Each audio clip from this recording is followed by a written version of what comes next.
Hello. This is a new mask, new camera. Let me know how it is. And let's get right into the video. Sometimes I don't feel like I know who I think that I am. And that is a crazy statement and a terrifying realization. It sounds insane even saying that out loud. Sometimes I feel like I'm not who I think I am. Who says that? Who admits that? But that thought has been just stalking me quietly. But this is something that I want to talk about because maybe you feel it too.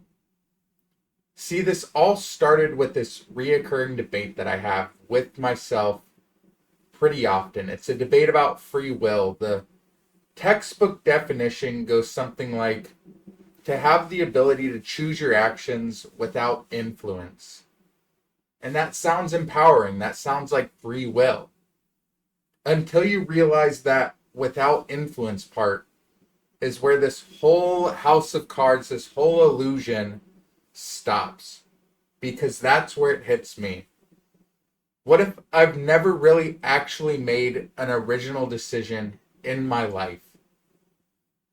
What if everything I think I am, every choice I've made, every opinion I hold was spoon-fed to me? From the moment you're born, you're absorbing, you're mimicking, you're learning from your parents, you're learning from your teachers, your classmates. And then when you grow up, you learn from social media. And then when you grow up a bit, you learn from your trauma. And you learn from the compliments or the criticisms or the insecurities that weren't even yours. You're a collage of other people's influences. And me, I'm that same story. I am regurgitating something that odds are somebody else told me that implanted this idea into me. Whether it was a book that I've read or a YouTube video that I watched, whatever.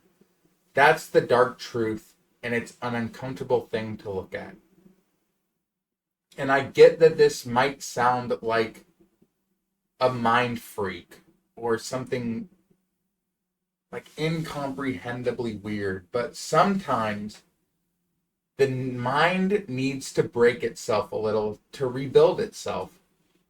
So stick with me, because if you don't realize how deep this goes, and if nobody talks about how deep this goes, then nothing will change and the cycle will keep cycling. And the cage will keep caging you in. Here's the paradox that I'm struggling with, because there's always a paradox when you go into these deep subjects. I am talking to you about influence, which means I am influencing you, which means I'm contradicting myself in real time. And that begs the question, what is the solution? Is the solution for me to stay silent and to never speak and to never teach what I feel like teaching and to never share what I feel like needing to share? Is that the only way of avoiding infecting somebody, you, the viewer, with my own bias? And the answer to that is maybe, but also maybe that's just another trap thinking like that. I don't have the answer to these questions. I don't. I want to pretend that I do, but I'm not a guru. I'm not here trying to sell you certainty.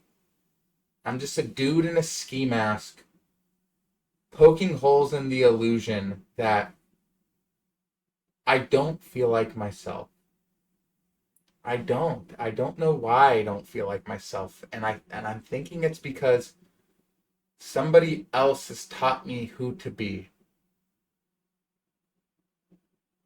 And that is just scary.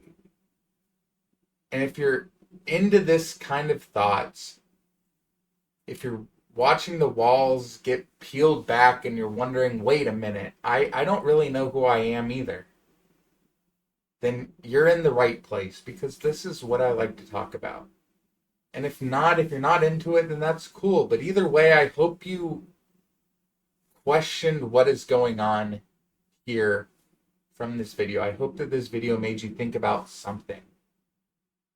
And maybe, just maybe, I hope that this video helped you start remembering who you were before the world told you who to be. And with that being said, I'll catch you next time.